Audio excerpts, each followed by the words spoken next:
Hey guys, юу яцхан. За өнөөдөр бүгдээрээ би юуны талаар tips and tricks оруулмаар байна. Vim Buffer alternative-ийн талаар. За юуцсан бүгдээрээ buffer гэж юу юм. Тэгээд яаж buffer одоо яг alternative-аар ингэж явдیں۔ Team shortcut байна гэдэг талаар судлаа.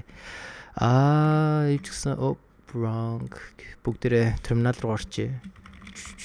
За юу ч гэсэн надаас юу хэрэгтэй. Keyboard viewer. За одоо энэт болсон юм чинь одоо намайг юу дарж байгааг бүгдээрээ харж болно гэсэн үг. Харагдаж байна те доор.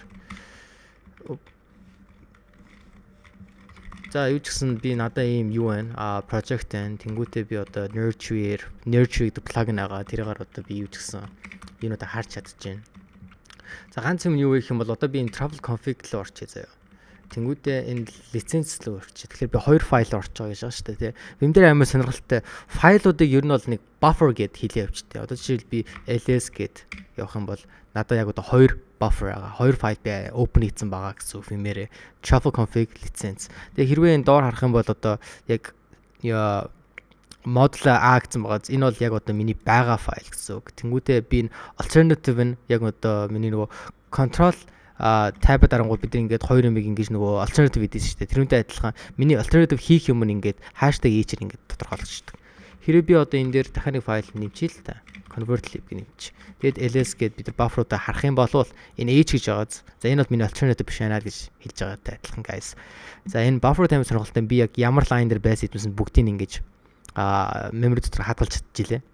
Тэгээд хэрвээ бүгдээрээ одоо ингээд файлуудаар явж яваад одоо ингэж нөгөө control tab байдаг шүү дээ. Тэгээ хоёр файлыг ингэж tab хиймээр team адилхан functionality хиймээр хам бол бид нар control character хийж болно. Caret нь авахгүй. Одоо энэ тэнгуүдээ control-оо дараад character би магтраа болохоор надад арай гэж өөр харагдана л та. За окей. Control caret. Одоо би энэ license convert lib хоёроо ингэж alternative хийж чадж байгаас control tab-тай адилхан functionality. Тэгэхээр одоо би лиценз дээр хахад би alternative хийх юм бол би энэ hashtag h лугаа ингэ alternative хийнэ гэсэн үг байхгүй. Cool байгааз. Тэгээ бид нар бас buffers гэж хэлж болно. Яг адилхан юм гарч ирнэ. Эсвэл бид нар files гэж бичиж болно. Яг адилхан юм гарч ирнэ. Buffers, files, ls гэдэг энэ гурван команд нь гуруула яг адилхан зорилгыг биелүүлж байгаа гэсэн үг. So, за өнөөдөр бүгдээрээ buffer alternative сурчлаа. Тэгээд бас би бас юг заагаад энэ урд нь numbering system байгааз. За бид нар ингэж болно. Одоо би жишээлбэл энэ юунд байгаа юм бэ? Convert lib дээр 8 дээр байгаа юм байна те. Би нэглээ юмар нь. Би нэг boom.